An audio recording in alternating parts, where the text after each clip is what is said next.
Hello, good afternoon. Welcome to the Ann Arbor District Library. My name is Molly Bickley. I'm a member of the events team here, and it's my pleasure to have you here to join us for today's event. If this is your first time to the library, welcome. All of our events are free and open to the public. If you're looking for more future, information about events, we have two brochures, a kids brochure and a teen and adult brochure that lists all of our events, or you can find our events online on our website. Today, we are so lucky and so pleased to welcome Reda Taleb, who will be reading and discussing from her book, Noura's Extraordinary Superpower, a book for youth with incarcerated loved ones and how to activate the innate superpower of empathy for healing. We have books available for purchase in the back of the room, and we have time at the end for a signing. So thank you so much for joining us, and please welcome Reda Taleb.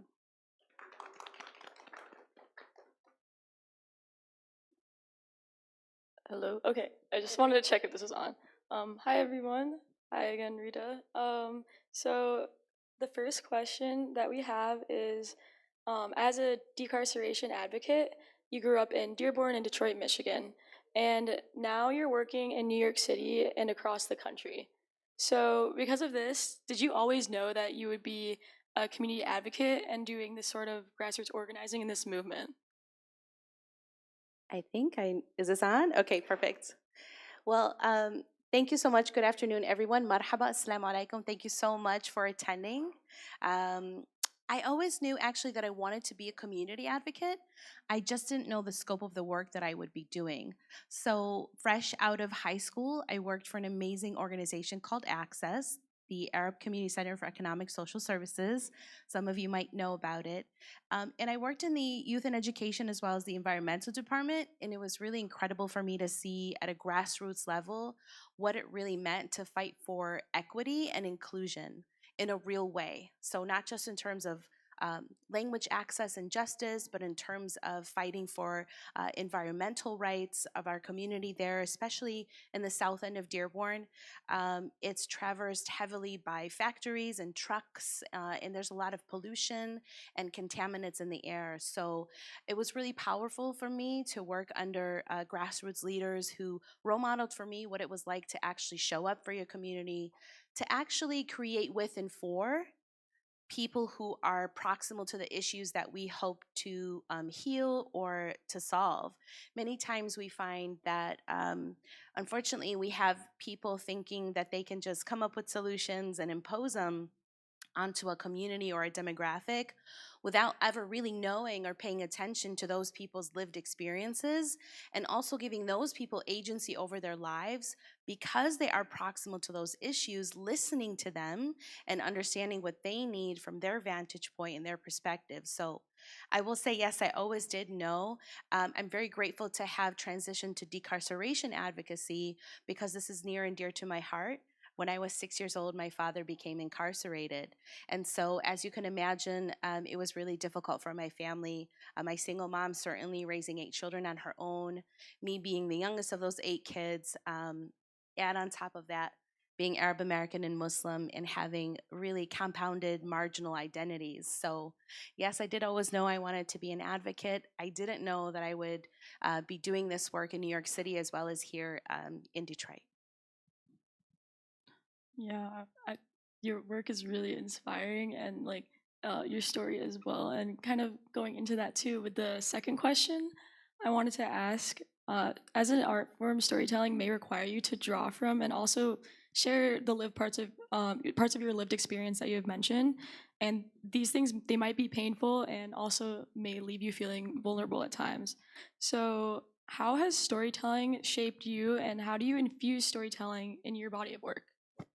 Yeah, thank you for the question. Storytelling is something that human beings have been doing since there were the first human beings on earth, right?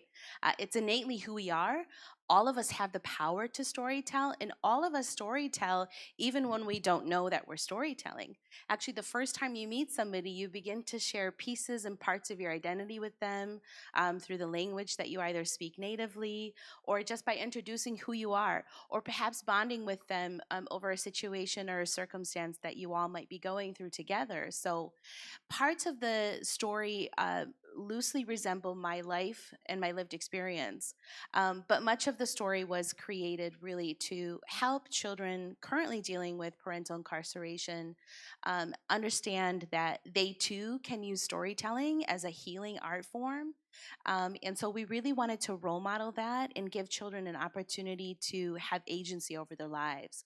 And so storytelling in this way is important because there aren't many books, unfortunately, still for Middle Eastern children, certainly for Muslim children. Times have changed, definitely. But in terms of the DEI work in this space, specifically around decarceration, creating communal care, and having conversations about this openly, we have a long way to go. Moving the needle on that is something I'm very passionate about. So I'm hoping to inspire other people in our community to write more about this, certainly to share their own stories. But really, when you share your own story, you give other people permission to do the same. And that's what it's about. Communal spaces like this, where we can talk about things that are otherwise taboo or still stigma for us. And in that way, storytelling allows you to go from feeling pain to finding your purpose. And so, living in your purpose, utilizing the gifts that your creator gave you, is something that you can do to benefit your community.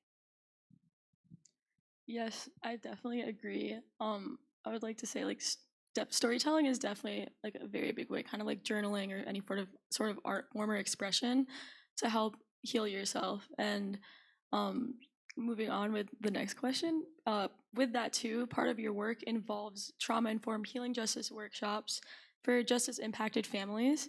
So, from the people that joined your healing circles, what have you learned from them? That's probably one of the greatest joys of my life, bearing witness to people's pain, their struggle, listening to their stories and lived experiences.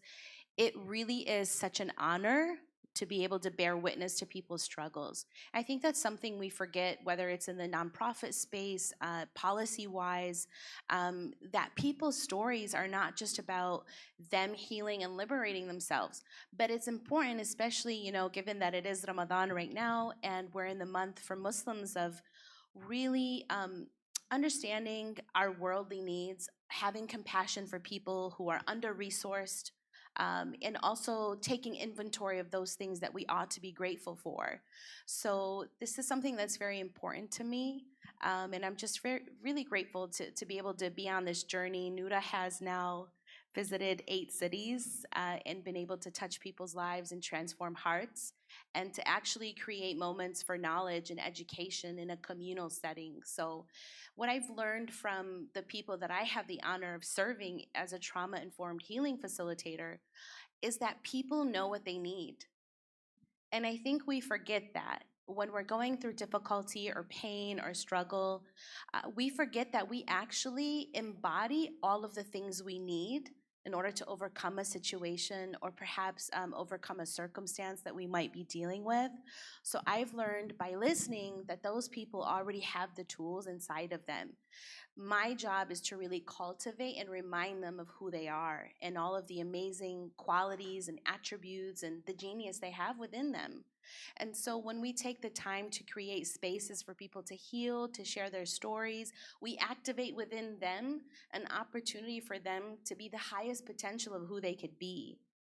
And it's really a blessing for me because serving under-resourced communities in this way reminds me of what I wished my siblings and I could have had, what I wished my mom as a Muslim hijabi woman could have had all those decades ago when she found herself as a single mother, her husband, the protector and provider of her home, now being incarcerated.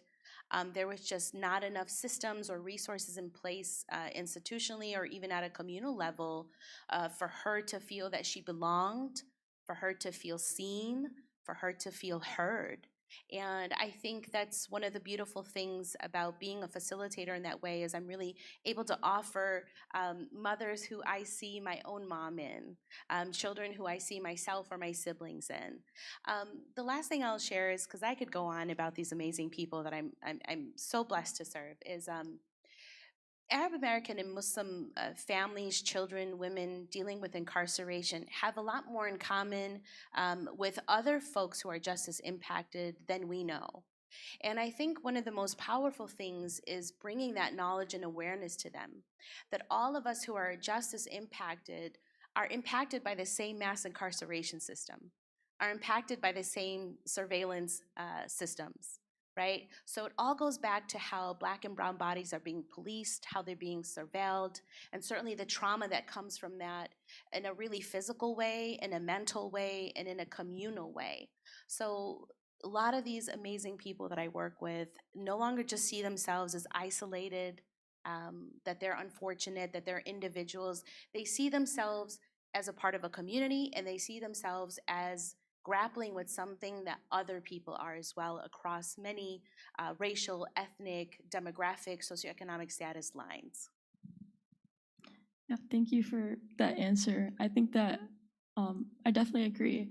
The feeling to belong is very innate, and especially through storytelling and through healing and through these different communities and spaces, um, giving the people the realization of all the tools they have inside themselves is very much needed, especially in Arab American and Muslim communities. Um, and kind of going forward with that too, the scope of today's discussion centers around the impact of incarceration and mass incarceration on Arab Americans and Muslims. So specifically on children who have incarcerated loved ones too, or incarcerated loved ones or parents. So with this, what inspired you to write this children's book? So, as I shared, this is loosely based on my own family's lived experience. But I think what inspired me mostly is the lack of resources and the lack of accountability, quite frankly. I think that our leaders have to be accountable to the communities they serve. And so, the lack of resources, the lack of knowledge, the lack of awareness is harming us in ways that we haven't really been able to articulate.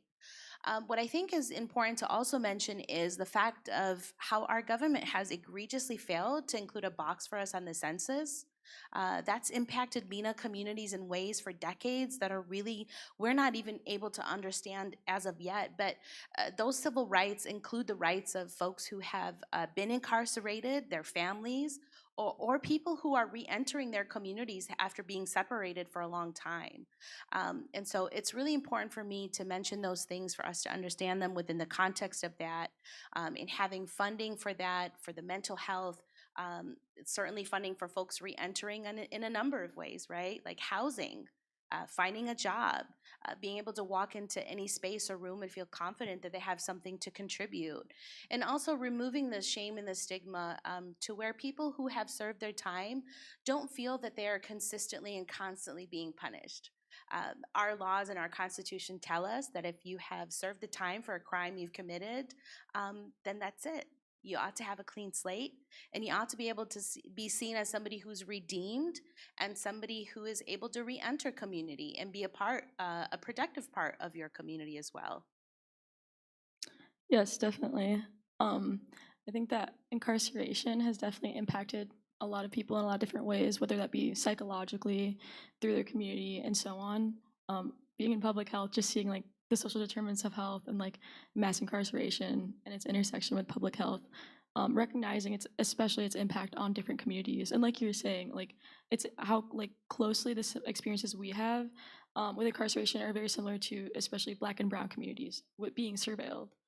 Um, so moving on with the next question with this too, since you were mentioning earlier that like you're saying we have a lot in common with other different communities more than we may think sometimes, especially involving issues like incarceration and so on. So for children who have incarcerated parents, regardless of their racial or ethnic or faith background, all face tremendous barriers. So, what do you hope to share with people through this book about those adverse experiences? And how does the book role model community care in response to those challenging factors? Yeah, I love that question so much. So first, there seems to be a lot of public health folks in the room, so I'm grateful to that, or anybody who might be listening. The CDC has something called adverse childhood experiences, and they list a number of those. You can go on their website. They list a number of those, and they're called ACEs. So one of those experiences that a person can experience from the time they're born, so 0 to the time that they're 17 years old, is having an incarcerated parent. It's very important to understand for educators, for parents, for people tasked with dealing with children or supporting them, um, that adverse childhood experiences really impact the quality of your life forever. And without, again, those resources, specifically culturally competent resources, I would say, for our communities, children are having a difficult time overcoming them, dealing with anxiety, dealing with trauma, dealing with stress, and it can impact all the areas of their lives. I remember when I first learned about this, having never learned the term, because unfortunately, at the time when I was growing up, receiving mental health was still even worse than it is today, right? So, quote unquote, airing out your dirty laundry was very looked down upon. And I know that other communities experience this as well. So, I remember learning about adverse childhood experiences, and I went through almost all of those factors, and I was like, wow, I think my siblings and I went through nearly all of them. And all of our lives have been impacted in such detrimental ways.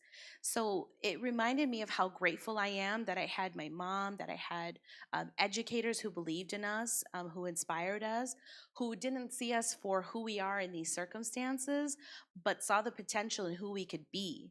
And those people encouraged our humanity. They saw us as people that were adequate and worthy of being loved and belonging. And I really hope that the book can inspire that too. In terms of communal care, one of the things I wanted to showcase in the book for children from the MENA community is to be proud of our ancestors.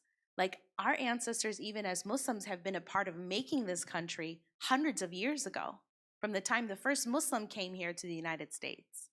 And so we ought to be proud of those ancestors, what they passed on to us, how they toiled and struggled so that we might have a better life and a better chance than them. One of the things you'll see in the book, I'll try to hold it up as I'm talking, is you'll definitely see representation in terms of a beautiful Muslim hijab imam. You'll definitely see and be able to read some Arabic words in there. One of my favorite ones is Habibti. I grew up hearing that a lot. It's a term of endearment. When Noura in the story becomes triggered during an art activity, her teacher is very keen on knowing why she's crying. Noura had been missing her father for quite some time. And as a little girl, she really didn't know how to articulate this, but she knew that her dad was missing. She didn't know where he was. The family hadn't spoken to her about it yet.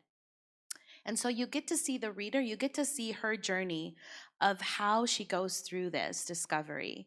And there's a moment in the book where the teacher hugs her and tells her to go to the relaxation area. And this is the communal healing and care that I'm trying to role model in the book. The classroom has a space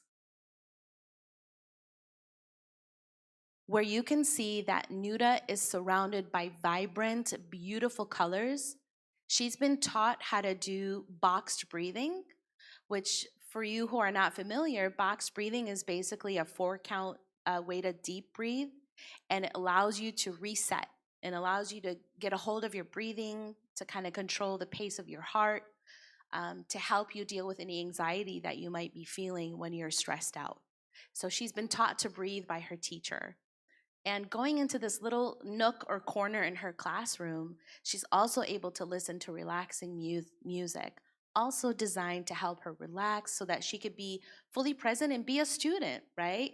So you really see in the book this modeled that we really want the whole child centered in the classroom.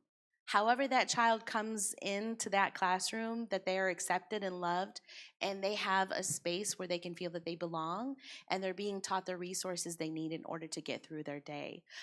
The second thing I'll share with you is in terms of our ancestors and our connection to the land and the earth, a lot of MENA communities take a lot of pride in gardening. That's a large part of how I grew up. My mom has been gardening for us probably since I was 6 years old, actually. And so growing up and seeing that, showing in the book the importance of having children connect to the earth, literally getting your hands into the ground like that, relieving that stress, sweating, but also it's a metaphor to show children you can take a seed or a small plant, you can put it in the earth, and you can watch it grow. And that's a metaphor for them, for their life, for who they are, and who they can ultimately become. So it's just a beautiful way to role model for children from the MENA community how they can be proud of who they are through their ancestral heritage. But it's also a great activity for parents to do with their children if they have the ability to, or to just emphasize community gardens that they might be able to go to. But the connection to the earth, remembering who you are as a person, and kind of highlighting your highest potential of who you could become. That was a beautiful answer. Um, yeah, I wanted to say like also with that, it's important also, and it's I'm really grateful that you showcase these experiences and showcase like especially the moment in the book where Noura gets triggered because it's really important, especially for children to especially recognize and articulate these signs because usually when you see things on TV or read it in a book, it helps you kind of synthesize and understand, and especially role modeling like figures who are caring and create those spaces of communal care just like you do too. Um, I really also like the aspect you touched on about gardening and especially how important it is to MENA culture. And it's really important too also with aspects of like cultural humility, cultural competency, like you're saying, especially within healing and within understanding this. So with that too, as I kind of transition on to the next question, something I want to ask are what are some of the specific challenges that Arab Americans and Muslim children with incarcerated parents face? Yeah, that's a really important question. Going back to the failure of our government to even identify us, right? Our children are growing up not even having affirmed identities. That's really detrimental to who we are. I know there are remnants of that that still stay with me, you know, knowing that like I was never seen in a book. I never had any books that I was represented in. I never had languages where my people's native tongue was being exhibited or showcased. I didn't have access to those things.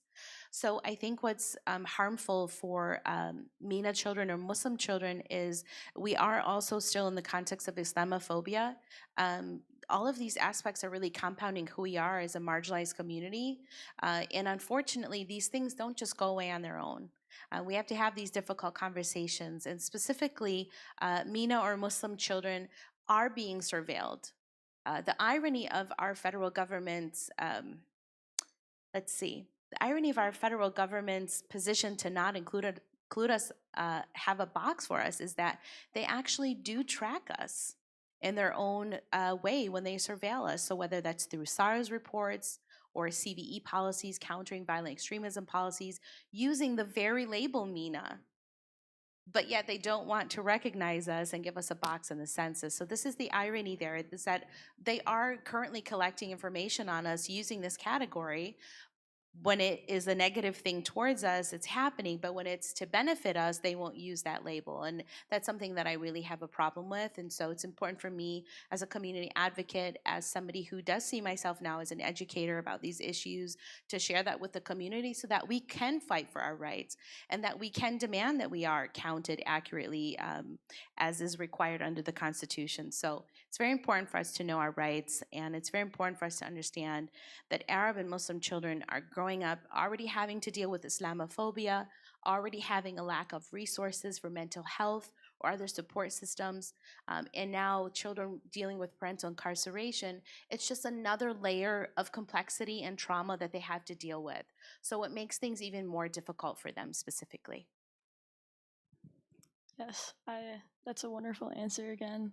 Um, it's really important that like having people like you who are telling your story and telling the story of Noura, advocating for awareness about incarceration, especially its impact on Arab American and Muslim communities. I feel like oftentimes we forget that, and sometimes people, especially because of the fact that there is no MENA box, we forget that there are still other ways that these communities are unfortunately being surveilled, whether it's like explicit or not. Well, I would just add too, like I'll never forget the day that I was sitting in grad school, and I learned that actually my father, while he was incarcerated, was categorized as white. It was the most bizarre thing in the world to see. I don't think I'm white. I don't look white. My culture is not white specifically, and that's nothing derogatory towards anybody who is white. But what I will say is that it's so painful and harmful to be seen as somebody that you're not, to not even be able to have agency over being called who you are. So I remember seeing that and thinking, wow, they even categorized my father as white. And so incarcerated people are human beings. And so the MENA box is important not just for us who are not physically separated from our communities, but for people who are currently doing time, right? They ought to also be seen as human beings and be correctly and adequately and accurately identified as who they are, because it also means that they can receive the mental health support, the resources, whether it's learning, college support, grants, and setting up jobs for them so that when they do re-enter their communities, they're able to have what they need to be productive, thriving members of their communities. So I just wanted to add that. Right, definitely. It also really matters too because like within these big boxes, there are so many different several sub boxes. Like for example, within the Asian American, Native Hawaiian, Pacific Islander box, there's so many different countries and so many different stories and people that are under it. And each different part of that sort of box or community, it's like you get impacted differently because of how immigration has worked, how policy has worked, and um, these justice systems have sort of surveilled in a way that where they try to control the resources on what you're allowed to have and what you're not, and what will benefit you or what will benefit them. You know, like you're saying. Yeah. So moving on with that too, something that I wanted to ask is, what message do you have for Arab American and Muslim children who have incarcerated parents or anyone in your community that is justice impacted? There's so many things I want to say to young MENA and Muslim children. First, I want to say I love you, period. You are seen, you are valued, and you are heard. And you've inherited beautiful gifts from our Creator that I'm so excited to see. Who knows what you'll discover? Who knows what you'll innovate? Who knows what you'll cure? Who knows what you will share with the world and your communities? I'm so excited to see what it is that you will become one day. So that's the first message. The second message I want to share with them is that you are just as valuable as children who don't have incarcerated parents. And the third thing I would like to share is that sometimes having an incarcerated parent is going to be difficult for you, but other people have different difficulties as well. So, what I would encourage you to do is take ownership over your life. Don't be afraid to say how you're feeling. Don't be afraid to ask for help. And don't be afraid to share those parts of your identity of having an incarcerated parent when you're ready to and with whom you choose to, because that's your right. And you certainly don't have to share that with anybody you don't feel comfortable with. But I would also like to say, hold your head up high, put your shoulders back, take a deep breath, and know that the world is waiting to see, again, what you are going to discover, who you are going to heal, what you're going to create, and that you belong in a community that is waiting to embrace and love you. That is a very sweet message, and very, very important, I think, for every child to hear, especially those who have incarcerated parents and are from these communities. Um, well, I wanted to close off from the last of the questions. When you envision a more just and equitable United States and world, what does that mean to you, and what does that look like to you? Yeah, I love that question. I think anytime we can encourage ourselves or our children to use our imagination, we give ourselves agency over our lives and we give ourselves the opportunity to create what we need. I remember being asked this question as a part of a community facilitation a while ago, and one of the first things I thought of was it would smell like shawarma. So I grew up in Dearborn, and if you go down Warren Avenue, you smell the aroma of amazing Middle Eastern food. So it would smell like shawarma, definitely. That's how I'm envisioning a just and equitable world. But on a serious level, a more just and equitable world for me would mean less cages and more communal care. It would mean that all communities, in a very nuanced way, have all of the culturally appropriate and competent resources they need to become the best versions of who they are, whether that be affordable housing, language access, whether that be getting jobs, whether that be being a part of a community that loves and embraces them even when they make mistakes. And equity and justice looks like certain communities are going to have to receive a little bit more help than others in a very funding way, right? So we have to become more comfortable knowing that if we have to shift some more resources towards this particular community, then that's okay, that there's enough, that the universe is abundant. There really is enough for all of us. The last thing I'll say is that a more just and equitable world looks less capitalistic. It looks more like understanding that there isn't just a small, finite number of resources. There's enough to go around for everybody. And I think when we shift our mentality around that, we begin to understand that we don't have to be competitive and fight, that we can create opportunities for all of us to have what we need.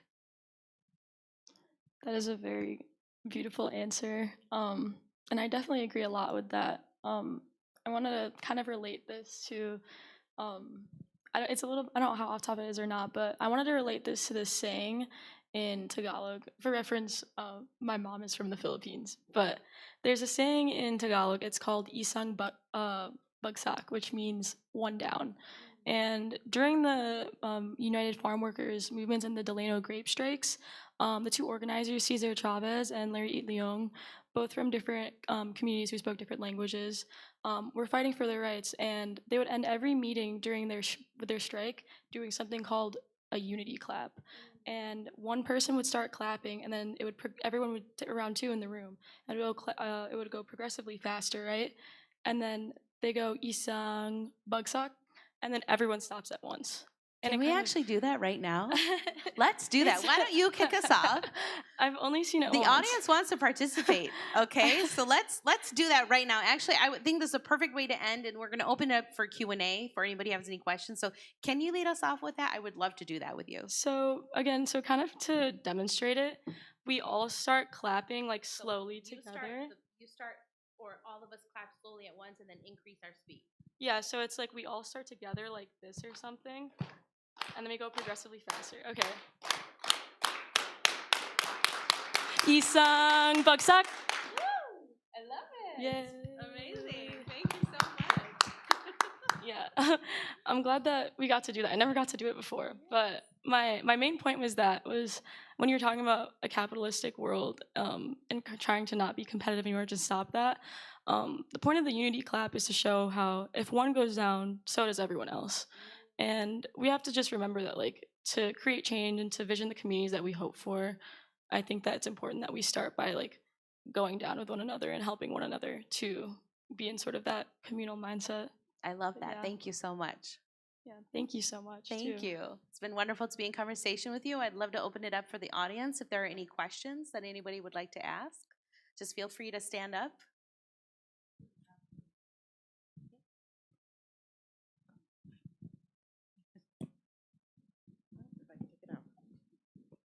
Does anyone have any questions?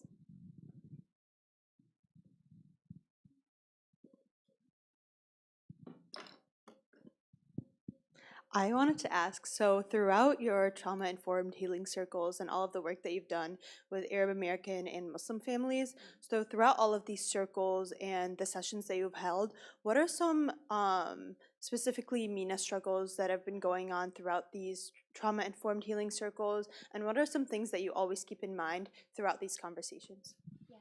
That's a really good question. Something that's in common is the people that come to my circles feel that how they're actually living their life as Muslims or Middle Eastern people is not what's being shown in the world, in the media, or accurately being represented. So there's a disconnect between how they're living their lives and how people are seeing them, if that makes sense. And oftentimes, because we're portrayed so negatively in the media and represented so negatively, I would say disproportionately to other groups who, for example, might have committed or done similar acts of quote-unquote terrorism, just as we saw at the insurrection, that there's a heightened sense of our community being the only ones people in our community being the only ones doing these types of acts. So definitely having a disconnect there with how they're actually living their life and who they are versus how the world is embracing them and seeing them comes up for me. And what was the second part of your question?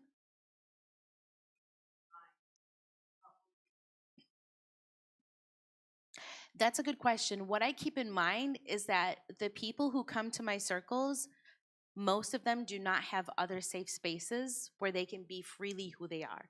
Like one of the things we talk about when we begin our circles, we have community agreements. And one of the first things I tell them is that come as you are. We embrace and love you as you are. And again, it's really an honor to bear witness to people's pain. It's something that shouldn't be taken as looking down on people. It's a blessing to be able to meet somebody where they're at, activate those things in them that had they been whole or offered resources or gotten help, they wouldn't even have to deal with these issues. So keeping in mind that they don't have other safe spaces, many of them, to be who they are and to speak about the trauma they're experiencing is, I always keep that in mind because I never want to assume anything. And I want to also remember that this might be the one touch point they have where they're validated and they feel that they belong.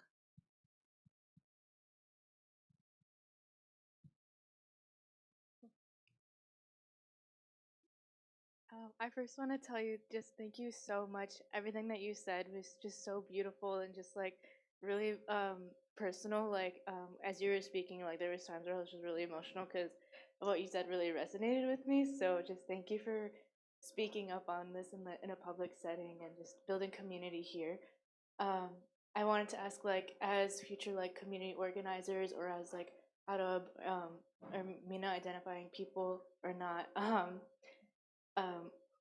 what do you think that Noura's story and what kind of advice can you give to us as like we are like college students like um, about to like enter community organizing or already in it, and especially surrounding centering like the language that we use and understanding that there is like stigma around mental health and seeking help in the Arab and Native North African community, and like respecting and being aware of the stigma while also recognizing our own kind of hardships that we face and how like similar they may be in respect to like just like a predominantly white society.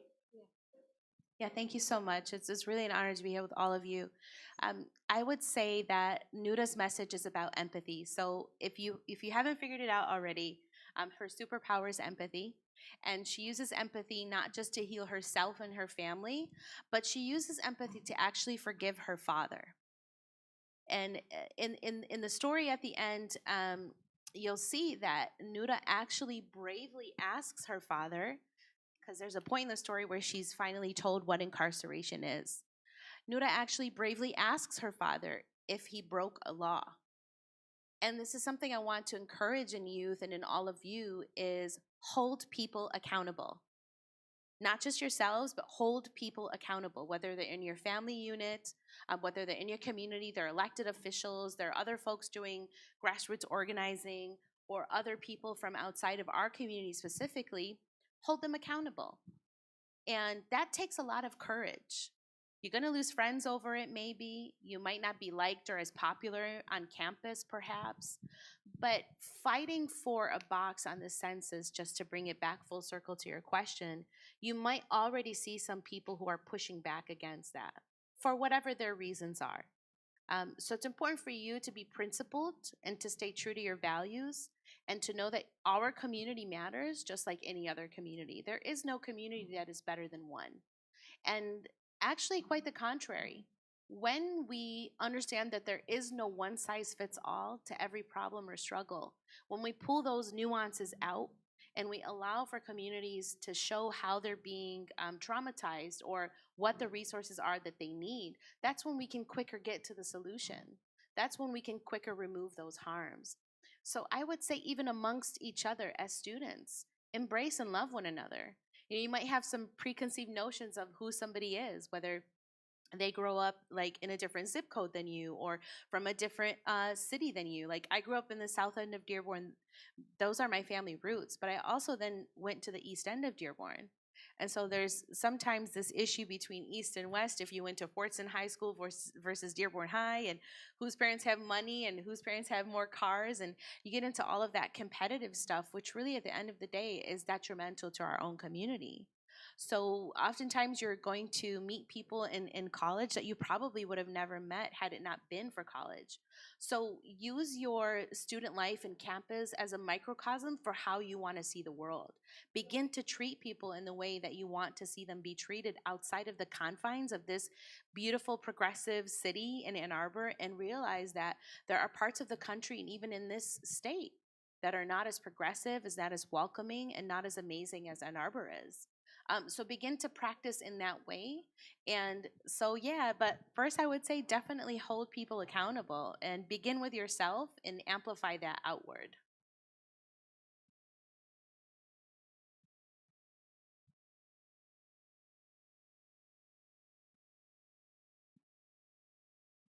Hi, I just want to start off by thanking you for the work that you do for MENA. And kind of just going off of that, like considering all the experience that you've had advocating and addressing the MENA box, how do you think community members who don't have a large platform should go about addressing slash advocating for MENA within communities maybe where it's not welcomed? Yeah, that's a really good question. First of all, I don't think you need a big platform to achieve anything you hope to achieve. It could begin with yourself, with your family, with your neighborhood, and literally amplify that outward. You can also connect with other organizations who do have a bigger platform than you. But those intimate one on one conversations, whether it be people from our own community who are pushing back against it for legitimate reasons, or people from outside of our community who don't understand, I would say begin from a place of non judgment and allow people to be curious. I think something that happens to us as adults, certainly something that happened to me when I was growing up, is you forget to be curious. You forget to ask questions and try to come from a place of wanting to gain knowledge and education. Part of being a Muslim for me is I was taught the value of knowledge and um, acquiring it basically, and being educated so that I can understand and better know myself and the world around me, and how I can better my community. So always come from a place of non-judgment, allow people to be curious, and allow them to ask you really basic fundamental things that might otherwise be uncomfortable for you, of course with boundaries. um, but yeah, I would say begin with that. And you don't need a big platform to make a change. A one-on-one conversation might have an impact. You probably will never see the fruits of the labor of you just having that conversation with that person, right? Whether it be at a bus stop. I know for me in New York, I'm on the train a lot. Whether it be here doing some sort of volunteer work or serving people. One-on-one conversations, you can have so much impact. You won't see the fruits of that labor, but those people go on to have conversations with other people and so on and so forth, and it creates a ripple effect. And that's how change can begin sometimes, and that's what's needed, is take it back to the basics: one-on-one human connections and interactions with one another. I think we'll take one more question and then I could do book signing.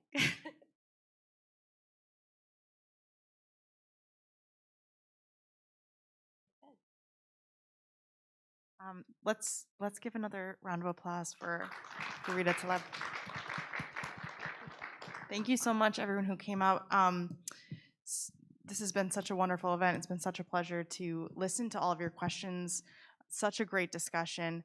If you are, just a reminder, if you are a student, on campus, you can get a library card. I know you have your library on campus too, but keep in mind, if there are authors or speakers or events that you want at the library, you have a voice, and we'd like to hear your voice. So thank you for joining us, and enjoy the library.